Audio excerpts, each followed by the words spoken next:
Hey guys, and welcome back to another quick game review. Today we'll be talking about Folktale, a game I really wanted to love, and it turned into hatred. That hatred lasted for over a year, and now I don't mind it. In fact, I really enjoy it. But before we get to that, let's talk about what happened to this game, and why is it still in early access after so many years.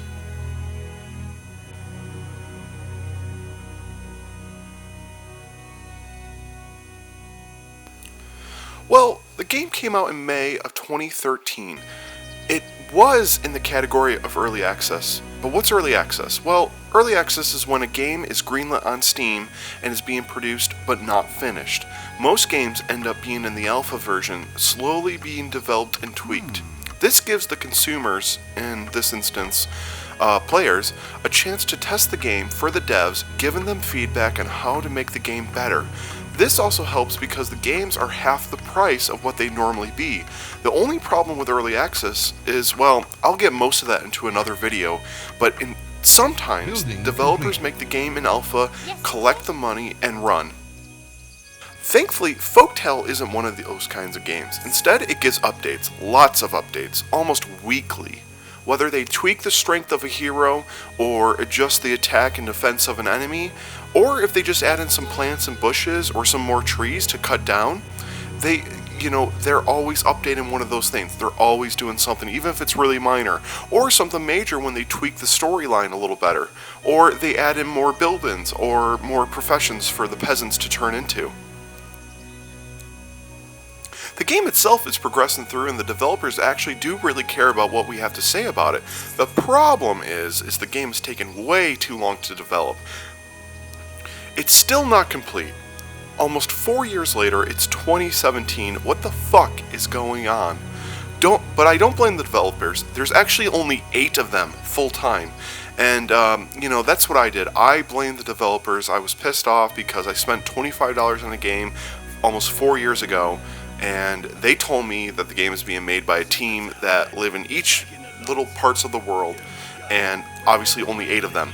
So, you gotta take that into, it sucks, But it's not easy making a video game, especially where people have no money whatsoever to put into the game, except when you spend the $25 to have them keep developing. So, I mean, it is what it is. But let's get down to business. What is Folktale? Well, Folktale is a sandbox fantasy city builder RPG game developed by Games Foundry, in which you lead a ragtag band of peasants and grow in a small settlement into a thriving market town.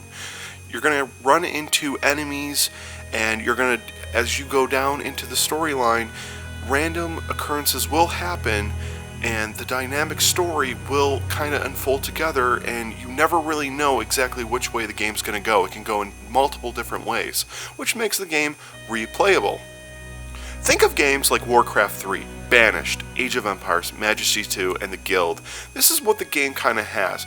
You've got that nice city settlement builder with Banished and Age of Empires, and then, you got that, and then in Warcraft 3. But you can get people so let's just say you have 5 peasants. You can make the peasants do peasant work and just work. You can take one of them, become a lumberjack. You can take another and be a farmer, and then one could be a fisherman. One could just build houses, and then you get more people, and then it keeps going and going and going and going. But let's start with the cons. I actually don't really have too many cons right now. I had a huge problem that the game didn't have a campaign, or the sandbox mode was way too easy, but that was over a year ago. They fixed everything that I had a problem with. I don't really care for the inventory management on every single person. Everyone has their own inventory system. Now, that makes the game actually really fun. Except I'm not into that. That's my own personal opinion. But a peasant, he could be the baker or the soldier or the fisherman or whatever their profession is. They have their own inventory, their own leveling system, their own skill tree. They all have that own.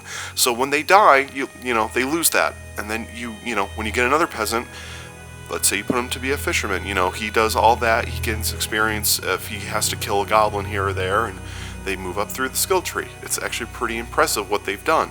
It's just I don't like to, organize 50 people's inventory. That's just too annoying to me. I do appreciate them going out of their way. And sandbox mode is really fun. They've made it really fun to do, building things, just expanding, being attacked. So it's always a problem. I mean, I lost 22 peasants to like 5 spiders because my hero and the other soldiers were out on a scouting party. So that's pretty cool. I left the peasants, to fend for themselves, and they died.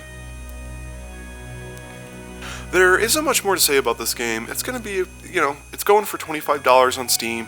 That's a lot of money for a game that isn't even finished. And if I were you, I'd wait another year or two. Hopefully the game will be finished by then. They don't really have a deadline when it's going to be done, so who knows what's going to happen. This could be something that's going to last for another 5 or 6 years. But given the game in its current form, I give it a 6 out of 10. It's cute, the artwork is pretty, and it's a lot of fun playing this game. And like I said, wait until it's finished, or if it's on sale. Sometimes it goes down to sale for 15 bucks on Steam. If only the game were finished, I'd give it probably an 8 or 9 out of 10 because it's just so much fun to play. But thank you so much for watching, guys, and please consider hitting the like button. It really helps me out, and I'll see you in the next one.